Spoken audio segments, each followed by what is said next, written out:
Ürək damar xəstəliklərinin profilaktikasında, istəyir birincili profilaktikasında, yəni hələ ki heç bir xəstəlik yoxdur, insan ümumən sağlamdır, amma biz xolesterinin artmasının qanda qarşısını almalıyıq. Bu sanki birincili profilaktikadır. İkincili profilaktika odur ki, artıq xolesterin qanda yüksəkdir. Hansısa səbəblərdən. Genetik plus minus pəhrizlə əlaqəli. Yəni xolesterin qanda yüksəkdirsə, biz onu aşağı salmağa çalışırıqsa, bu sanki ikincili profilaktikadır. Yəni artıq problemimiz var, onu sanki azaltmaq və yaxud inkişafının qarşısını almaq istəyirik. Və təəssüflə qeyd etmək lazımdır ki, bəzən üçüncülü profilaktika tələb olunur. Bu da o deməkdir ki, xolesterin qan damarlarında divarlarını örtməklə, divarlarını qalınlaşdırmaqla, divarlarının içində mənfəzini daraltmaqla ya infarktlara, ya insultlara və yaxud qarın daxili, aşağı ətraf arteriyalarında tıxanmalara və yaxud mənfəzin daralmalarına səbəb olubdur və onun nəticəsində hansısa bir ağırlaşmalar baş veribdir. Bu zaman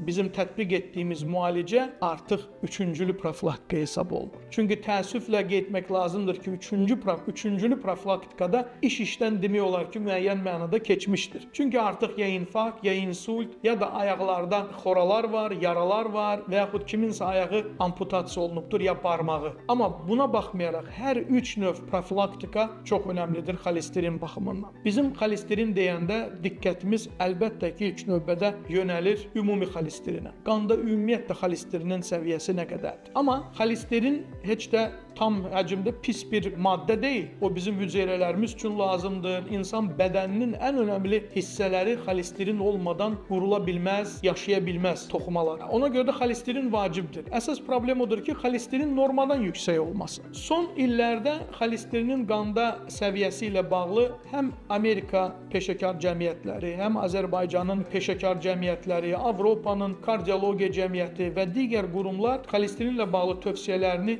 dəyişdirirlər. Dəyişdirmə də onunla bağlıdır ki, hədəflər getdikcə daha da sərtləşdirilir. Əgər 5-10 il bundan əvvəl biz tövsiyə edirdik ki, qanda pis xolesterinin miqdarı 160-dan aşağı olsun, sonra tədqiqatlar göstərdi ki, 160 da çoxdur. Sonra tövsiyələr gəldi ki, 130-dan aşağı olsun. İndiki yeni tədqiqatlar, təhlillər göstərir ki, bəzi qrup insanlarda 130 belə çoxdur, 120 çoxdur, 110 da çoxdur.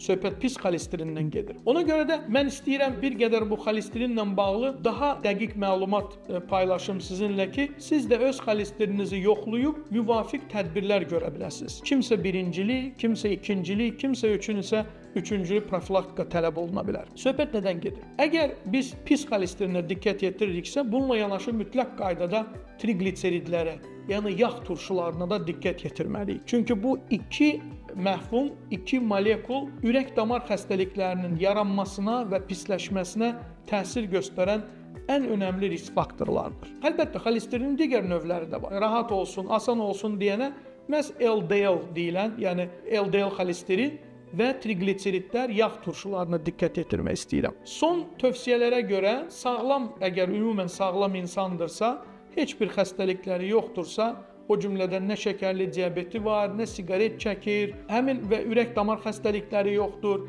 təzyiqi yoxdur. Həmin insanlarda tövsiyə odur ki, pis xolesterin heç olmasa 130-dan aşağı olsun. Yəni bu sanki onlar üçün normal hesab olunur. Yox, əgər kiminsə risk faktorları varsa, siqaret çəkir və ya yüksək təzyiqi var və ya şəkərli diabeti var və ya alkoqollu içkilərdən istifadə edir və ya piylənməsi artıq çəkisi var. Bu insanlarda tövsiyə olunur ki, qanda pis xolesterinin miqdarı 100-dən aşağı olsun. Digər üçüncü kateqoriya insanlar var ki, əgər həmin şəxslər artıq ürək damar xəstəliyindən əziyyət çəkir, yəni onlarda yüngül və yaxud ciddi, əgər loru dildə desək, infarktlar keçiriblərsə, onlara stent qoyulubsa damarlarına, ürək damarlarına və yaxud ürəyin xəstəliyi səbəbindən koronar şuntlama əməliyyatı keçiribsə, insult keçiribsə, yüngül və yaxud ağır insult fərq etməz. O cümlədən ciddi şəkərli diabeti də varsa, bu insanlarda qanda pis xolesterinin miqdarının 70-dən aşağı olması ciddi şəkildə tövsiyə olunur. Çünki xolesterin damarların kirəclənməsinə, damar divarlarının örtülüb daha da darlaşmasına, mənfəzinin dar olmasına və qan axımının tədricən pisləşməsinə gətirib çıxaran faktordur. Ona görə xolesterinin səviyyəsini qanda risk faktorlarına uyğun olaraq, yanaşı xəstəliklərə uyğun olaraq həkiminizlə müzakirə edib tənzimləməyə nail olmalısınız. Bunun üçün bəzi hallarda adi həyat tərzinin modifikasiyası kifayət edir. Yəni müntəzəm, yəni regular, müntəzəm idman, fiziki aktivlik, pəhriz, şəkər, yəni çoxlu tərkibində şəkər olan, yağ olan qida məhsullarından uzaq durmaq, daha çox üstünlüyü tərəvəzə vermək, misal üçün qırmızı ətdən uzaq durmaq maksimal olaraq, digər tərəfdən duzun miqdarını azaltmaq, yəni söhbət gedir ki, kardioloqlar, terapevtlər tövsiyəsi demək olar eynidir ki, hər bir insan günə 5 qramdan aşağı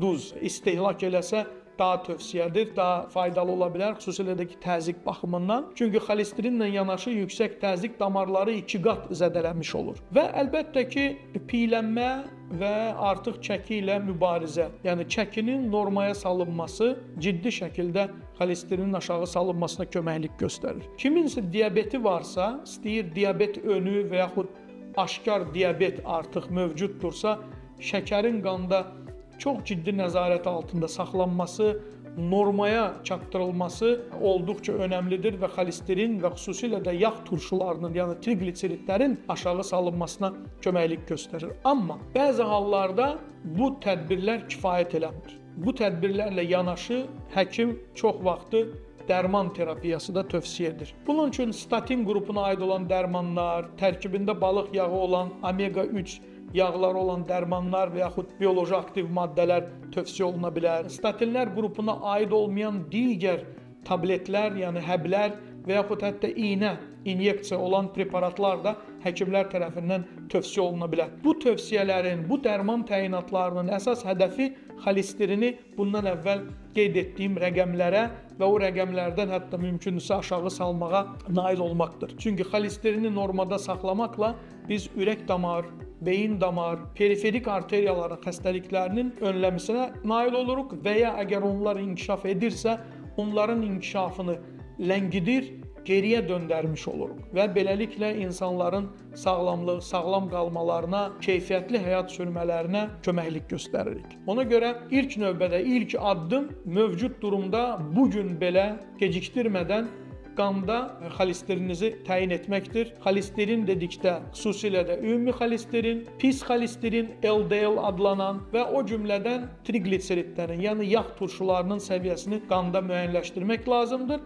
və həkiminizlə müzakirə edərək risk faktorlarınızın nədən ibarət olub olmadığını bir tərəziyə qoymaqla artıq həkim sizə müvafiq dərman və yaxud qeyri-dərman terapiyası təyin edə biləcəkdir.